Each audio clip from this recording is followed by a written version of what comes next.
I know that kid's voice. It's a last minute dub. All vocals. Bird's a vocal, drums are vocals. Actually, it's all vocals. And I was very fortunate to work on this project. This is actually mostly done by a friend of mine, Bill Hare. He's probably the best a cappella producer, engineer there is in the world. And he taught me how to do some of this, and I was fortunate enough to work on this. This took first place for Best Professional a cappella CD at the 2004 awards, and they got Best Single as well. So it's kind of cool to listen to it. It's amazing what this guy can do, and he taught me a few of the tricks. That's very cool. Now, you were saying that that's all vocal. There's all vocal. No instruments. There is absolutely no instrument in There's that. no sound effects. Yeah. It's all people using their voices. I must admit, we do a few tricks in the studio. Most of it's compression and EQ. Sometimes a little phasing, flanging, sometimes moving, doing a little sequencing with the drums and stuff like that. But it's all within the realms of legality. There's actually two schools of a cappella right now. It's become quite a big thing, and since this is a show on vocal miking, it's a good thing to talk about. I think there's a dichotomy. There's one side that says let's get progressive and let's make sticks as in too much time on my hands actually sound like that, and so we'd sequence the vocals going do do do do do do do do, and then tune them up with auto tune or whatever you use, and then sequence it across the board so it sounds like a keyboard pad. So that's one side of it. The other side you'll hear will be a piece we'll play at the end, which also took an award. It's more of the Muffy and Kitty and Buffy world of a cappella, where it's all doo-wah, doo-wah, more traditional, doobie, la-dee-da-dee doo-doo. Okay. And I have nothing against it. I'm just being smarmy. So. Okay. Well, I think now would be a good time after we've insulted a few people. Yes, to, let's please. Say, yes. Hi, and welcome to Makin Music. I'm Jack Van Breen from Guitar Showcase, and with me we're honored to have Scott Goldberg, an award-winning producer, writer, an artist and himself. And we're going to be talking about microphone techniques. This time we're talking about vocal techniques. Yes. When we have helping us with the mixing and commentary, Mark Zalatimo. I still can't get that, but working with you. They only brought me so I could do that. But he's the manager of the Pro Audio department and also an expert in his own right on all these things that we're going to discuss today. And if I could just add something here, this second CD that you're going to hear at the end of the show, fortunately for me, won 4 awards. All of the gear that I used came from that place. Oh. I was very fortunate. Yeah, and we're fortunate that you like to mention you got it from us. But yeah, and it's not that I'm trying to plug it, it just happened to be that was the case. Yes.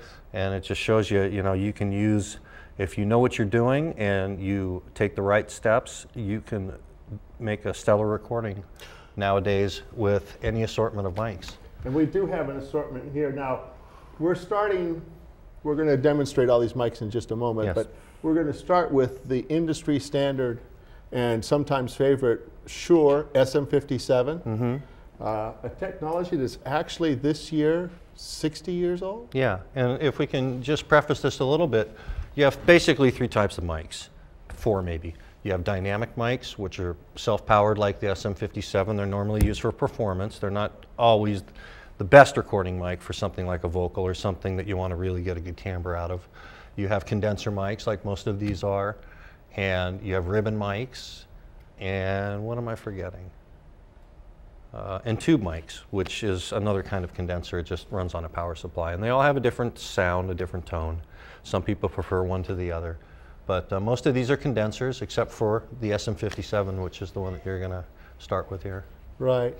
But you use the 57 I used it quite a bit. For the percussion tracks on that first thing. And how did you discover or come up with that technique? Yeah, first of all, I want to clear the air. Those percussion tracks were done by a friend of mine. I worked on that CD. The second one you'll hear much more of what was my work on it. So I don't want to take claim for something that's not mine. But I mean, did work on this. Sounds wonderful. I know the drummers that would kill if he cues up the second one, I don't know if that's if you can do we'll that. We'll show that later. Yeah, But if you hand me that mic, I'll give you a couple instances of what we do. I think and I can I'll do try that. I'll try not to spit all over your microphone. Oh, You can hear the snare in there. Now, this guy Wes Carroll that you're listening to on vocal percussion is probably one of the best there is. Wes is, we always tease him. He's a graduate at MIT, and he calls me for Pro Tools help. And I tell him, "What's the matter with you, Wes? You're an MIT genius, but you can't figure out Pro Tools." Yeah. But listen to what he's doing with that. That's all live, by the way. Normally, I split it out. I'll take the snare, the kick, and the hi-hat. The hi-hat might just be something of that nature. The kick could be a blend, or it could be a single thing. The kick could be this. Wow. Or it could be this with this. And then I blend the two of them. The snare, excuse me, depending on, sorry. you gotta warm up for this one. And once he gets to the next track, you'll hear it's going to sound quite a bit different than that because of the processing I did on it. So there's some extra EQ and compression. It depends on the guy. You know, some of these guys are so good. There's actually one guy I know who does bass and vocal percussion at the same time. Don't ask me how he does it. Yeah. He's got an octave box, and live, when I see him, he's just amazing. Interesting. It's a 5-person group, and they sound like about 10 people, and he's doing 2 parts. And he uses a similar mic. It's usually a dynamic mic. And the reason why I use a dynamic mic like an SM57 is because they're hard as rocks. You can drop them, you can kick them, you can drive over them. They'll still work. And it's a hammer? Yeah. I've used it as a hammer. It works quite well. I think everybody has. Yeah. It's also, you know, a and small it's a great billy club if you're getting the wrong side Absolutely, of town. yeah. And, you know, it's a good vocal mic if you're going to be up on stage. The only thing, it can even be a good instrument mic. The thing you have to watch out for when you come to a dynamic mic such as one of these is proximity effect. What proximity effect means is the closer you get it to something, exponentially the low end will get larger and larger and larger. Well, let me just so if we had a guitar, just for example, that had no low end, some crappy plywood guitar, and you wanted to make it sound a little bigger in the low end, you might take that and put it a little bit closer, and it will artificially make the low end. For speaking voice back here, yes. I have a fairly flat, tinny voice. Right. That's what I was blessed with. But if I bring it up to here, I can get that real big, deep sound. You're now James Earl Jones. So it's pretty amazing, and that's a technique you can use to compensate for some different discrepancies you might have in the instruments you have. Absolutely. Or the microphones you have. Absolutely. And in any of these cases, no matter what microphone we were listening to them all before we started the show. They all have different timbres. They all have a little bit different sound to them. Some are a little thinner, some are a little thicker in the mid-range, some of them a little poppier, some are a little brighter. And you can get great results with any of these microphones. You just have to use good technique, and if you're a good engineer, I'm sorry, Jack. And if you're a good engineer, I think the biggest part about being a good engineer, one is being a musician first and not a button pusher. Yeah.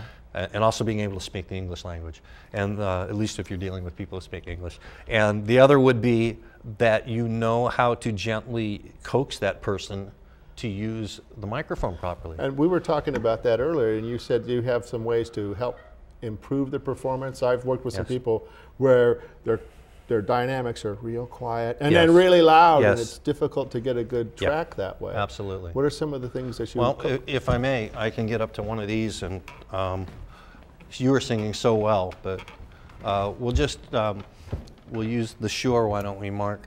This one, I noticed this one when we were testing them all has a very sweet kind of, I wouldn't call it thin sound, but it's a pretty even sound. But what most people don't do is they don't get up close enough to it. And then their next problem is if they do get up close enough to it, they start popping their P's. Got a bad cable. Press that. Sure. Is that more better? Can you hear me now? Can you hear me now? Can you hear me now? Shall we try another mic? Swap it with the next cable. Drop that cable. We even have technical. Don't use that one. Just drop that one. The one you have in your hand, drop it. Yeah. Okay. So we got one bad cable. And that came from the 414? Yes. Are you okay now? Yep, we're good. Okay. So you can get them close enough, and that's normally what they call a windscreen is used for. People say, oh, you know, it's to keep your P's from popping, it's to keep this or that out. It's to keep your spit off your mic most of the time, unless you get something like a Stedman, something that has a metal grill that has deflected holes in it. because the rest of them are just made out of pantyhose. And so it keeps the spit off your mic. And it really doesn't help it if I go, hey, Paul, what's popping over at the popcorn factory? Or silly boy, or let's say, you know, if you get something with sibilance in it, it's not going to do a very good job of taking care of that. And so we try to do things to help the singer adjust to that. The biggest thing is the P-popping. And of course, you can get rid of that sometimes with EQ. With the one-band EQ, you can notch that out. Takes time. You can just get them, hopefully, to train their vocal style to do so, but that throws the vibe off. So you do as much as you can to gently get them to adjust to those things. You can put a couple phone books in front of the mic stand and turn the gain way up as long as you've got a quiet room. Okay, you can get 2 pop screens. That can help. Put one this way, one this way. The biggest thing that I find is when they change their amplitude. And by that I mean their volume. If they're singing real soft and they're going, oh gosh, I can't even think of a song anymore. You know, I've seen fire and I've seen rain. I've seen lonely days when I thought, you know. Yeah. If you're going to do that, you have to back off the mic at the rate that you are raising your voice. So if I'm raising my voice like this, I have to back off at that speed. If I'm going, yeah, then I got to go back like that. And that's the main thing. And you have to have a mic that can handle the SPL, the sound pressure level too. Most of these mics nowadays have a rating of about 130 SPL or more, which is a pretty strong amount, especially for some of the older, more delicate mics like the ribbon mic or some of the tube condenser mics. So you're pretty safe nowadays. So those are just a few of the things. Cool.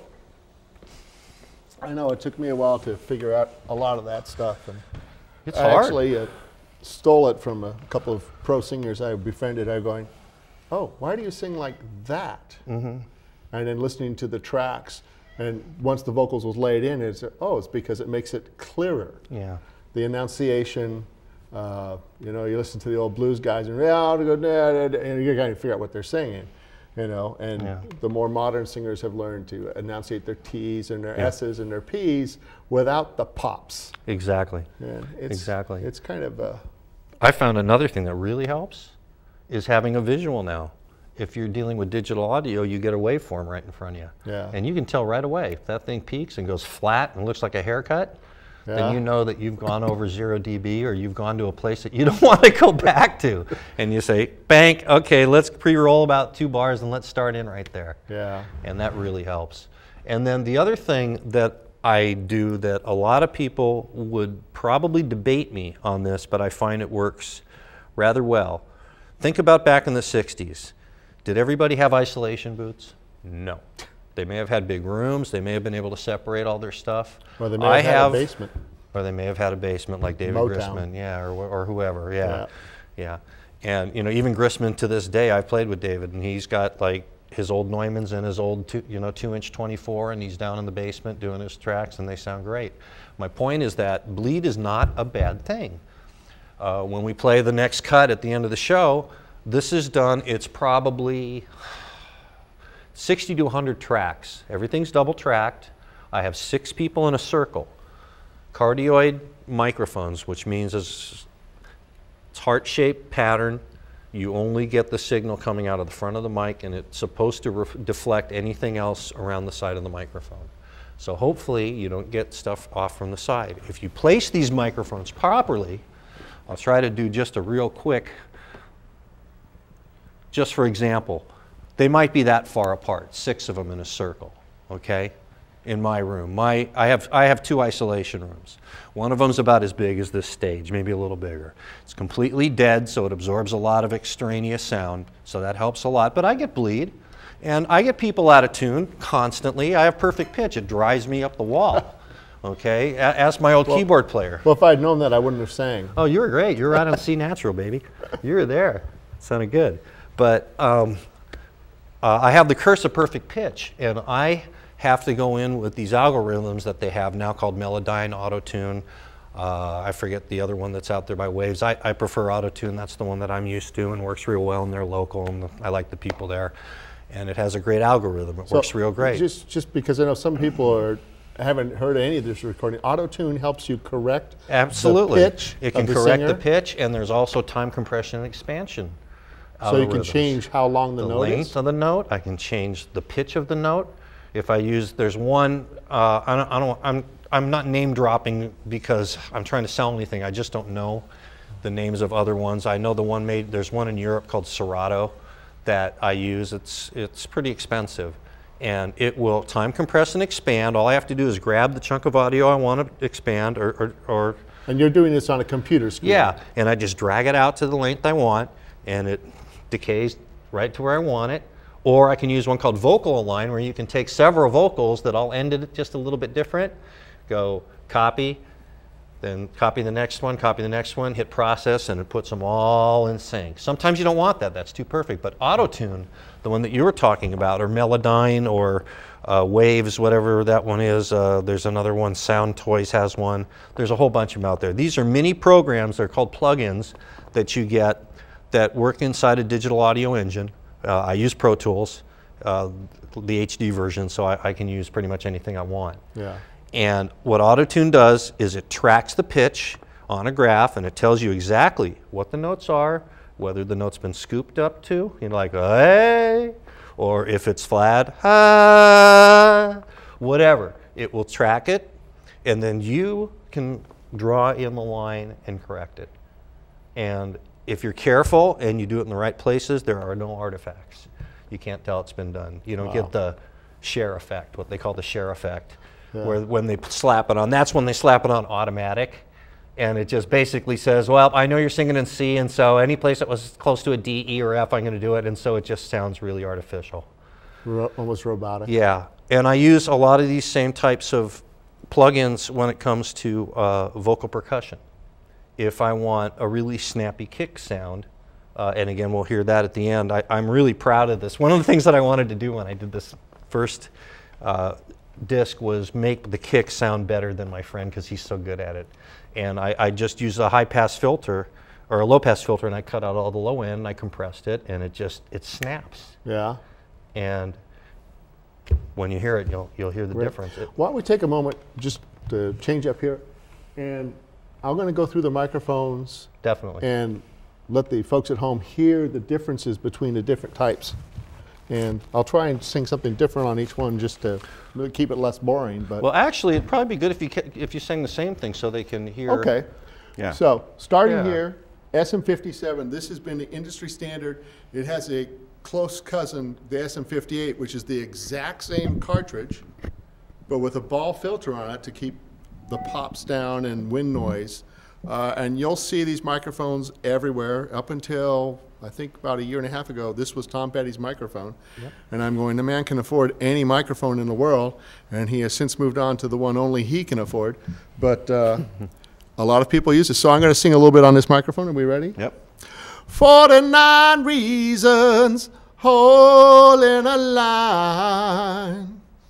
And it's a nice microphone. It's got some nice sibilance to it. It has some good bottom end to it. I find for my voice, it scoops out a lot of the mid-range where I don't have anything anyway, so I tend not to use this microphone when I'm performing. It's a good live mic for a lot of people because it cuts through mixes and it cuts through noisy rooms. Small diaphragm condenser. Nothing wrong with that for vocal mics. This is an Audio Technica 4041. It's a fairly new model, and I've not worked with it much, but I like a small condenser every now and again, so we'll do the same line. 49 reasons holding a line. When I obeyed those two with the headphones, this one was very, very clear sounding. Like many small diaphragm condenser mics, they're very punchy, so you just have to be a little bit careful with your P's. Yeah. Compared to a large diaphragm mic. Yeah, I tend to use them more on my acoustic instruments than I do for voices. Definitely, but they work real well for, I have a little teeny old tube mic that I've told you about that's 30 years old that all the tube gurus say is, well, Andy Williams that was his favorite mic, if anybody knows that name. Got to be older than us, but anyway. Let's hear that one. Next one's a brand new mic for us, the Audix CX112, large diaphragm. I'm real happy with the Audix company. They're getting more into recording mics now. I've known them from stage uses. I've been using one of their stage mics forever, and they have good rejection. But here's their large diaphragm. 49 reasons, in a line. What I find with these kind of mics, these semi-low end, large diaphragm condenser, I don't mean low end in a bad way. They're making really, really good sounding large diaphragm condenser mics nowadays. And what you usually get from a mic like that, you get the highs, you get the lows, but what you don't get a lot of time from a lot of the other mics is the gravel in your voice, that real part of your, you know, that, yeah, you know, the Joe Cocker. The resonance from the chest. Yes. Yes. And that's what they're good for. Yeah, for lack of a better word. Here, let me give you this one. Well, let's do this one, and okay. we'll do that one last. Okay. Shure KSM 27. A relatively inexpensive mic as large diaphragms go, but it's Sounded got good, the though. Shure quality. Oh, so here we go again. For 49 reasons, oh, in a line. When I AB'd that one, I was really pleasantly surprised. It has no extra punch on either the high or low end, but it's sweet all around. It's in there somewhere. It's, yeah, I know, I just can't. Here. Thank you. I just use them, I can't plug them in. Now, this is AKG 414. This has Kind been of an an industry industry standard for forever. Actually, most often I see these used as overheads for cymbals because they're a very crystalline microphone. Yeah, they're very bright. And again, I'll sing for you. What's that line? What's my 49 reasons. 49 reasons, oh, in a line. I don't know if you can hear it on the television, but when we listen to that through the headphones or through monitors, the difference that you're going to hear with that mic is you're going to get the bottom, you're going to get the top, you're going to get the same kind of things you get from the Audix. You're going to get more mids, and you're going to get a crisper, harsher kind of sound, which is why it makes a good mic for some other things as well. Yeah. And it's a real good all-purpose microphone. Yeah. And I like to have something where you need, to me, it's almost clinical. And we got one more. Yes, and I'll talk a little bit about, you talked about your isolation booth. Yeah. And what we have here is a new product for the home recordist. It's a great alternative. And let me just I'm lucky stand up enough here. to have a couple rooms, and one of my rooms is so dead you couldn't hear a pin drop in it. But what this device does is it captures the sound that you're singing. Instead of letting it bounce off the walls and come back, sometimes you want to have just the original sound. It just eliminates all the reflections, which is what you want. So You just want his we'll do that voice. same line. Are we ready? We're ready. 49 reasons, oh, in a line.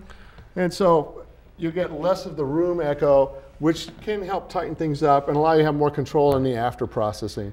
Plus the Groove Tube microphone, I actually own this microphone, and it's one of my favorites. Yeah. What tube does that have in it? It's actually not the Is that tube. an FET? It's the FET version. Because but- one of the things we didn't talk about that we ought to is some of these FETs emulate what a tube mic does, and I own a lot of tube mics, and they add, especially with digital recording, sometimes you need this. You need that natural compression that a tube has to warm up the signal. It's almost like using a color crayon. It's not really your voice, it's your voice with some color in it.